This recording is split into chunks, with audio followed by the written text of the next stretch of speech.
Come Ashimadato, Shimadando and Ibesi, Fambita, Harore Sagibe. Come Ashimadago, Shimadando and Ibesi, Fambita, Harore Sagibe. Come Ashimadato, Shimadiham to the Chape, Yule Oromo, Memasuakabe. Come Ashimadago, Shimadiham to the Chape, Yule Oromo, Memasuakabe.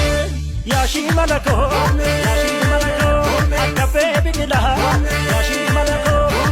Wafiku, Yashi Malako, Nagan Metsani, Yashi Malako, Come Yashi Madako, Shimadando and Ibesi, Fambita, Harore Sagibe, Come Yashi Malako, Shimadando and Ibesi, Fambita, Harore Sagibe, Come Yashi Madako, Shimadiham to the Chape, Yule Oromo, Memasuakabe, Come Yashi Malako, Shimadiham to the Chape, Yule Oromo.